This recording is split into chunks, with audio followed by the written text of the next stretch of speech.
నమస్తే. ఇన్నాళ్ళు నన్ను సపోర్ట్ చేస్తూ, ఎంకరేజ్ చేస్తూ మీ ప్రేమని నాకు అందిస్తున్న ప్రతి ఒక్కరికి కృతజ్ఞతలు. అలాగే ఈ వీడియో కూడా ఖచ్చితంగా మీకు ఉపయోగపడుతుంది. లైక్, షేర్ అండ్ సబ్స్క్రైబ్ చేసి మీ సపోర్ట్‌ని నాకు అందించండి. అలాగే ఈ వీడియో పట్ల మీకున్న అభిప్రాయాన్ని కామెంట్ సెక్షన్‌లో కామెంట్ చేసి తెలియజేయండి. ఇప్పుడు వీడియోని చూద్దాం. నమస్తే. Welcome to our channel. నేను పద్మిని. ప్రస్తుతంతో పాటు ప్రముఖ ఆధ్యాత్మికవేత్త, ఆస్ట్రోన్యూమరాలజిస్ట్, వేదిక్ వాస్తు స్పెషలిస్ట్, శ్రీ విద్య మరియు హనుమత్ ఉపాసకులు బ్రహ్మశ్రీ డాక్టర్ సిస్లా జయశంకర్ గారు ఉన్నారు. మాట్లాడతాం. సార్ నమస్తే. సార్ ఆయుష్మతి భవ. బాగున్నారండి? బాగున్నానమ్మా, మీరు ఎలా ఉన్నారు? నేను బాగున్నాను సార్. సార్, దుర్గతిలో ఉంది మా పరిస్థితి. అంటే మాకు అన్ని ఉన్నాయి చెప్తుంటారు కొంతమంది కాల్స్ చేసి, అన్ని ఉన్నాయండి కానీ ఏమీ లేనట్టుగానే ఉంది. అంటే ఏం చెప్తాం, వాళ్ళకి బాధ అనిపిస్తుంది. ఏదో ఫైనాన్షియల్ ట్రబుల్స్ ఉన్నాయంటే అమ్మ ఇది చేసుకోండి అది చేసుకోండి అని చెప్తాం. మనశ్శాంతి లేదండి అని అంటూ ఉంటారు. డెఫినెట్గా ఇది కూడా దుర్గతి ఖచ్చితంగా.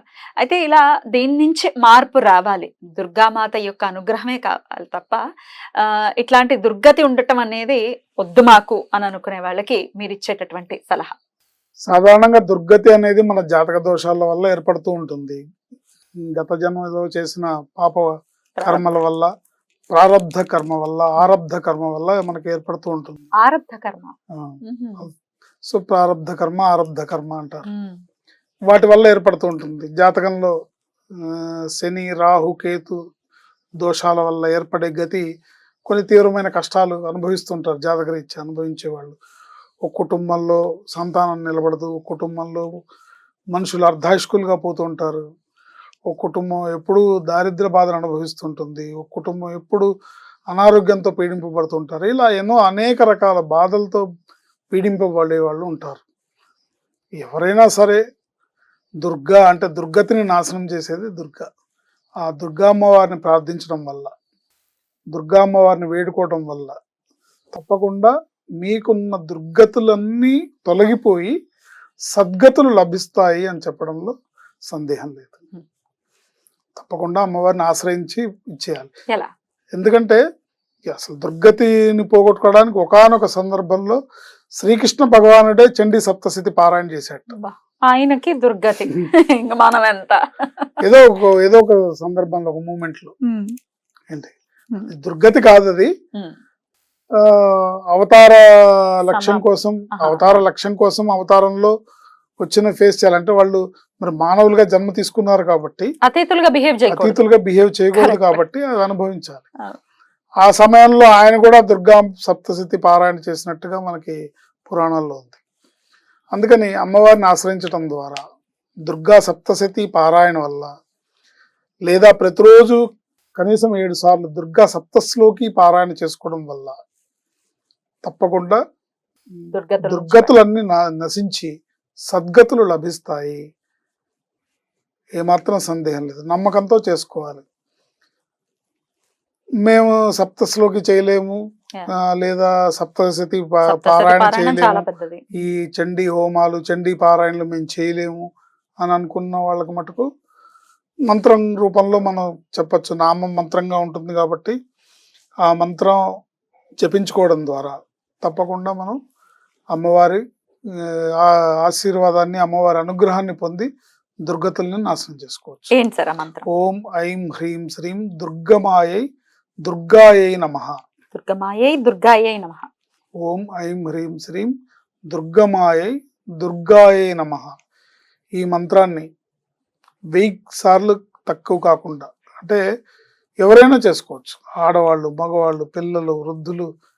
మీ కష్టం, ఈ కష్టం నేను భరించలేకపోతున్నాను, ఇంత బాధను నేను తట్టుకోలేకపోతున్నాను అని అనుకునే వాళ్ళు ఎవరైనా సరే ఈ మంత్ర జపం చేసుకోవడం.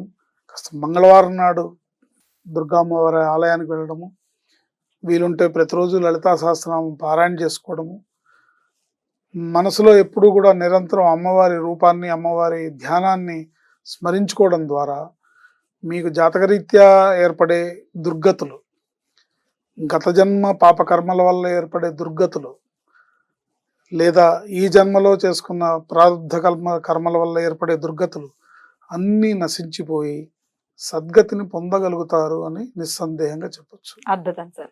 అమ్మవారి ఆరాధన చెప్తూ ఉంటారు, అందులోన ఇది కలియుగం కాబట్టి వినాయకుడిని అలాగే చండిని ఆరాధన చేస్తే ఉండేటటువంటి ఫలితం ఇంకా వర్ణనాతీతం, దాని గురించి వర్ణించలేము. చండీని గణపతిని ఉమ్. మాత్రమే చండీ గణపతి ఆంజనేయ స్వామి ఉమ్. ఈ ముగ్గురే ఈ కలియుగంలో ఉన్న ఈ తీవ్రమైన కష్టాలని నివారించగలిగిన ఉమ్. దేవతలు. శక్తి. ఉమ్. అంటే మిగతా వాళ్ళకి శక్తి లేదని కాదు, ఉమ్. వాళ్ళు వాళ్ళ పనులు తపస్సులో ఉంటారు. కానీ పని కట్టుకొని నీ కష్టం ఏంటని వచ్చి అడిగి నీ కష్టాన్ని గట్టెక్కిచ్చేది ఎవరంటే వీళ్ళని ఆశ్రయించాలి. ముఖ్యంగా దుర్గా అమ్మవారి దుర్గతులు నశించాలంటే దుర్గా అమ్మవారి ఆరాధన చాలా విశేషమైంది. దుర్గాదేవి గురించి చెప్పినప్పుడు ఖచ్చితంగా నిమ్మకాయ దీపారాధన అనేది కూడా చెప్తూ ఉంటారు. అవును, ఈ మంగళవారం మీరు విశేషంగా చేయమని అంటున్నారు కాబట్టి నిమ్మకాయ దీపారాధన నిమ్మకాయ చేసుకుని కూడా చేయొచ్చు. చేయొచ్చు, మంచిగా చేయొచ్చు, బ్రహ్మాండంగా. ఇంట్లో పెట్టుకోవచ్చు. మంగళవారం నాడు 3 to 4:30 ఉమ్. రాహుకాలం ఉంటుంది. ఆ టైంలో దుర్గామ్మవారి ఆలయంలో చేస్తే మంచిది. కుదరని పక్షులను ఇంట్లో కూడా చేసుకోవచ్చు, దోషమేం లేదు. అంటే నిమ్మకాయ దీపం ఇంట్లో పెట్టద్దు అది ఇది అని వింటూ ఉన్నాం. అలా ఏం లేదమ్మా, మనం దేవుళ్ళకి పెడుతున్నాం, మనం ఏమి ఇతర శక్తులకి పెట్టట్లేదు. శుద్రం కాదు కదా, అమ్మవారికి పెట్టే దీపం కదా, తప్పకుండా చేయొచ్చు. ఏంటో అంటే ఆ దీపం పెడితే రాహు వచ్చేస్తాడనో లేకపోతే ఎందుకు పెట్టకూడదని చెప్పారో తెలియదు కానీ ఒంట్లోనే ఉన్నాడు ఎక్కడికి పోతాడు. రావాలి. అంటే ఎవరున్నా ఏమున్నా ఆయనకి దుర్గా అమ్మవారి పేరు చెప్తే చాలు, ఆయన మిమ్మల్ని దడదల్లాడుతుంది. ఖచ్చితంగా ఆయనకి భయం కదా, ఆయనకి దడదల్లాడుతుంది, మిమ్మల్ని అయితే అనుగ్రహిస్తాడు, మిమ్మల్ని ఏమి చేయలేడు. సో కనుక ఈ మంత్రాన్ని జపించుకొని తగు రీతిలో అమ్మవారిని అర్చించుకుంటూ, ముఖ్యంగా మంగళవారం నాడు విశేషంగా కాస్త అమ్మవారికి పూజ చేసుకొని లేదా దేవాలయంలో దుర్గా అమ్మవారిని దర్శించుకొని దుర్గా అమ్మవారి పూజను చేసుకోవడం, కుంకుమార్చన చేసుకోవడం, మీరు అన్నట్టుగా నిమ్మకాయ దీపాన్ని వెలిగించుకోవడం, మంగళవారం నాడు కాస్త అమ్మవారికి పులిహార నివేదించి కాస్త పంచిపెట్టడం, ఇలాంటివి చేసుకుంటే ఎటువంటి దుర్గతులైనా నశించిపోతాయి అని చెప్పడంలో సందేహం లేదు. ఏ రోజు మొదలు పెట్టమంటారు? మంగళవారం జయవారం, జయం. మీ దుర్గతులన్నిటిని నశించిపోవడానికి, సద్గతులు లభించడానికి జయం. ఎన్ని రోజులు చేయమంటారు? 41 రోజులు. 41 రోజులు చేసుకుంటే విశేషమైన ఫలితాలు ఉంటాయి. మీ కష్టాల యొక్క తీవ్రతను బట్టి, మీకు చిన్న కష్టం ఉంది, 4 రోజులు 5 రోజులు చేయండి. మీకు మరింత కఠినమైన కష్టం ఉందో 11 రోజులు చేయండి. లేదు అసలు నేను ఇన్ని రకాల కష్టాలు పడలేను, ఇన్ని బాధలు ఉన్నాయి, అసలు మనిషి అనేవాడు ఎవడన్నా తట్టుకుంటాడా, ఇన్ని బాధలు ఏంటని అనుకుంటే 41 రోజులు ఒక మండల దీక్షగా నియమనిష్టలతో చేయండి. ఈ దీక్షలో ఏదైనా నియమాలు పాటించాల్సిన అవసరం ఉందా? తప్పకుండా ఉంటుంది. ఆహార నియమాలు పాటించడం చాలా అవసరం. చాలా మంది అనుకుంటారు పెద్దమ్మ గుళ్ళో నాన్ వెజ్ నివేదిస్తారు కదా, లేకపోతే ఇంకో వాళ్ళు ఎవరో చెప్తారు కామాఖ్య అమ్మవారికి మధ్యాహ్నం నివేదిస్తారు, మాంసాన్ని నివేదిస్తారు. అట్లా కాదు, అట్లా చేయకూడదు. మన ఆచారం కాదు అది, వామాచారం. ఇది మన ఆచారం. మనం సాత్వికమైన ఆహారం అమ్మవారికి నివేదించాలి. కింద పడుకోవడాలు, తల స్నానాలు చేయడాలు సాంసారిక జీవితంలో ఉన్న వాళ్ళకైతే మరి అవి అంటే ఇంకా అది వాళ్ళ పరిస్థితులను బట్టి. ఇప్పుడు ఒక ఆవిడకి బాగా కష్టాలు ఉన్నాయి, ఆవిడ నేను బ్రహ్మచర్యం పాటించి నేను కింద పడుకుంటానంటే వాళ్ళు ఆయన ఊరుకుంటాడా? కోకపోవచ్చు కదా. అందుకని వాళ్ళ అండర్స్టాండింగ్ ను బట్టి మీరు ఎంత శ్రద్ధగా, భక్తిగా, నియమనిష్టలతో మీకున్న అవకాశాన్ని ఎస్కేప్ అవ్వకుండా ఉన్నంతలో, అంటే మనం మోసం చేసుకోకూడదు. మనకున్న పరిస్థితులను బట్టి, అవకాశాన్ని బట్టి, శక్తి లోపం లేకుండా శ్రద్ధగా, భక్తిగా చేసుకోవడం అనేది విశేషమైన ఫలితాలను ఇస్తుంది. ఏడు సూత్కంలో ఉన్న వాళ్ళు చేసుకోవచ్చు. చేసుకోవచ్చు.